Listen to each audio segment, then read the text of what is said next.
Cara mudah memahami dan mengamalkan Al-Quran adalah diperumpamakan posisi kita sebagai karyawan di suatu perusahaan. Suatu perusahaan akan menerima seseorang menjadi karyawannya apabila orang tersebut mempunyai keahlian yang sesuai dengan kebutuhan perusahaan, dan karyawan tersebut akan mendapatkan haknya atau upahnya atas apa yang ia kerjakan telah melaksanakan tugas dan tanggung jawabnya sebagai kewajiban yang harus dikerjakan setiap hari dan tidak melanggar peraturan-peraturan yang ditetapkan perusahaan. Arti kata tunduk dan patuh kepada setiap peraturan perusahaan. Contohnya adalah bekerja keras, disiplin waktu, berpakaian sesuai dengan standar, tidak mencuri barang perusahaan, dan aturan-aturan lainnya yang harus ditaati. Begitu juga Allah Subhanahu wa Ta'ala akan mengakui hambanya yang beriman dan bertakwa jika tunduk dan patuh kepada syariatnya yang sesuai dengan Al-Quran dan As-Sunnah, yaitu melaksanakan perintahnya dan menjauhi segala larangannya. Apabila kewajiban tersebut telah dilakukan, hamba tersebut akan mendapatkan pahala atau balasan yang baik berupa kebahagiaan dunia dan akhirat. Perumpamaan lainnya adalah seseorang akan berbuat baik atau melaksanakan perintahnya dan menjauhi larangannya jika mengetahui bahwa keimanan dan ketakwaan itu lebih berharga daripada emas sebesar bumi. Sebab-sebab kaum muslimin menjadi munafik karena telah meninggalkan Al-Quran dan As-Sunnah, sehingga tidak mengetahui bahwa ajab dunia dan akhirat neraka tidak bisa ditebus dengan emas sebesar bumi. Keadaan ini diawali dengan pengkhianatan para pemimpinnya terhadap Al-Quran dan As-Sunnah, sehingga menerapkan sistem buatan manusia yang hanya pandai mengobrol janji keadilan dan kebijaksanaan, namun kenyataannya ketidakadilan dan berbagai kebohongan lainnya.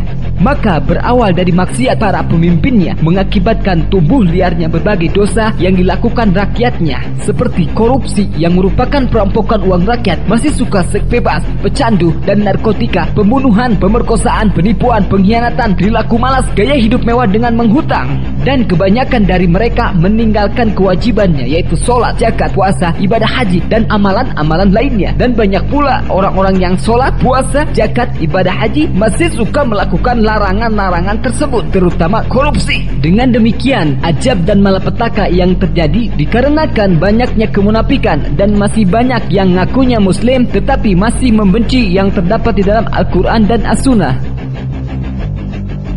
Hei bangsaku, sadarlah sebelum engkau tidak bisa lagi kembali ke dunia alias mati. Hei bangsaku, bertaubatlah. Hidup ini adalah sementara, sedangkan akhirat adalah tempat yang kekal dan akan diberikan segala sesuatu yang diinginkan, serta didampingi oleh para bidadari-bidadari yang cantik jelita yang di dunia ini tiada bandingnya. Selanjutnya, rumus sederhana untuk mencapai masa kejayaan atau masa keemasan. Kebahagiaan atau surga dunia dan akhirat akan dirasakan oleh orang-orang yang berbuat baik atau beramal saleh. 1. Berbuat baik dengan kecerdasannya sehingga dapat memanfaatkan kekuatan berpikirnya untuk mengenal Allah dan Rasul-Nya. 2. Berbuat baik dengan perasaannya sehingga peduli terhadap saudaranya serta umat manusia dan makhluknya. 3. Berbuat baik kepada jiwanya sehingga mengetahui yang menciptakannya, yaitu Allah Subhanahu wa Ta'ala, sebagaimana diriwayatkan dari Ibnu Umar dari ayahnya Umar bin Khattab radhiyallahu an dari hadis Jibril alaihi salam tentang iman. Jibril alaihi salam bertanya kepada Rasulullah sallallahu alaihi wasallam sebagai berikut, "Ya Muhammad, apakah iman itu?" Rasulullah sallallahu alaihi wasallam bersabda, "Engkau percaya kepada Allah, malaikat-malaikatnya, kitab-kitabnya, utusan-utusannya. Engkau percaya terhadap surga, neraka, mizan, serta engkau percaya pada hari berbangkit setelah mati dan pada qadar atau ketentuan baik dan buruknya." Jibril alaihi salam berkata, "Apabila aku melaksanakan seperti itu, apakah aku mukmin?" Beliau menjawab, "Ya." Jibril alaihi salam berkata, "Anda benar." Hadis riwayat Al-Baihaqi dari kitab Syu'abul Iman. Keimanan tersebut harus disempurnakan dengan ketakwaan, yaitu melaksanakan perintah-perintah Allah dan menjauhi larangan-larangannya. Insya Allah, jika keimanan dan ketakwaan telah tertanam dalam dada setiap muslim, siapapun siapapun orangnya akan bertanggung jawab terhadap syahadatnya dan akan menunaikan kewajibannya, yaitu melaksanakan sholat, zakat, puasa, dan ibadah haji jika ia mampu. Dengan penjelasan-penjelasan singkat di atas, insya Allah rumus tangga kejayaan dan tebing kehancuran dan rumus reaktor teknologi jiwa tersebut akan mencerahkan bangsa Indonesia dan bangsa-bangsa di dunia. Jadi, syariat Islam yang utama adalah pendidikan Al-Quran dan As-Sunnah yang tepat dan benar, sehingga menjadikan kaum muslimin kaya ilmu yang akan mendorong kaya perbuatan baik, dan kaya perbuatan baik bersama akan menciptakan kekayaan harta bersama. Dengan sistem ekonomi mikro akan membangun ekonomi makro melalui berdirinya koperasi RT syariah di seluruh Indonesia. Semua itu akan tercipta setelah kita dapat menasionalisasikan berbagai bank di seluruh Indonesia menjadi Bank Indonesia Syariah.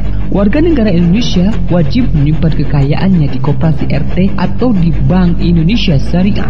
Yang tidak, itulah orang-orang kaya yang berwatak penjajah ekonomi yang harus diusir dari Indonesia, mau muslim ataupun bukan.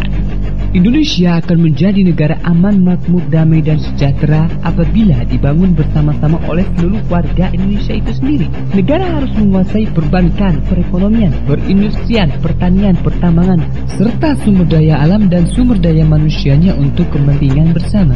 Dan merupakan suatu penjajahan baru jika bidang-bidang tersebut dikuasai oleh perorangan atau kelompok tiga. Tidak ada lagi pemisahan antara pegawai negeri dan pegawai swasta. Hal tersebut harus dijadikan satu menjadi pegawai negara yang mengurus administrasi negara, ekonomi negara, industri negara, pertanian negara, dan sebagainya untuk kepentingan bersama. 4. Semua itu akan tercipta jika negara Indonesia bisa membeli segala perusahaan yang dimiliki swasta. Bagaimana caranya? Hitunglah jumlah kekayaan yang dimiliki swasta. Hitung berapa biaya untuk membangun koperasi RT di seluruh Indonesia. Hitunglah jumlah kekayaan milik rakyat dan negara. Jika masih kurang untuk membebaskan perusahaan tersebut, kita bisa meminta bantuan kepada 1,5 miliar muslim di dunia agar bisa menyumbang atau berinvestasi. Karena membangun koperasi RT di seluruh Indonesia, modal yang dibutuhkannya jelas dan keuntungannya pun jelas pula. Sementara membeli berbagai aset yang dimiliki perusahaan swasta merupakan keberhasilan mengusir penjajah ekonomi yang bekerjasama dengan mafia politik. Itulah BUMB, Badan Usaha Milik Bersama, untuk kepentingan bersama pula. Kepentingan bersama dan kesejahteraan bersama itu akan tercipta jika kita mampu mengusir atau menghancurkan sistem ekonomi dajjal atau sistem ekonomi kepalsuan dengan menggunakan alat transaksi yang adil, yaitu emas. Karena emas mengandung nilai sepanjang masa, dan di negara manapun emas itu berada tetap memiliki nilai harga yang sama. Tidak seperti alat tukar yang palsu, yaitu uang kertas atau uang karkal. Sementara uang kertas setiap saat mengalami penurunan nilai terhadap harga barang dan emas. Bahaya yang lain bagi pengguna uang kertas adalah terdapatnya virus inflasi yang akan membinasakan suatu negara secara berlahan-lahan. Inflasi adalah harga-harga naik. Inflasi itu bukan harga barang yang naik, tapi nilai uang kertas yang turun. Dengan memakai uang kertas buatan Zionis Yahudi ini yang nilainya terus turun, seolah-olah harga barang seperti naik terus. Padahal dalam ekonomi Islam tidak ada istilah inflasi, karena dalam sistem keuangan ekonomi Islam menggunakan dinar dan dirham sebagai alat tukar yang stabil. Kebanyakan penduduk bumi tidak mengetahui bahwa uang kertas yang dipakai selama ini adalah alat transaksi yang menipu dan dapat menghancurkan ekonomi para pengguna uang tersebut. Berikut ini adalah bukti kepalsuan dan kebohongan transaksi dengan menggunakan uang kertas. Biaya pembuatan uang kertas $1 kira-kira 4 sen atau Rp400. Begitu pula biaya pembuatan uang kertas Rp10.000 kurang lebih Rp400. Sehingga dengan modal yang sama, keuntungan dolar terhadap rupiah adalah Rp9.600. Begitu pula pembuatan uang kertas $100.000 sama Rp400. Karena tinggal menambahkan angka nolnya 5 serta merubah warna dan gambarnya pada format mesin pencetak uang tersebut. Maka dengan modal 4 sen atau Rp400, keuntungan $100.000 terhadap Rp1 miliar adalah Rp999.990.600. Inilah kepalsuan mata uang dajjal alias dolar yang merupakan ketidakadilan dan penipuan alias penjajahan ekonomi modern.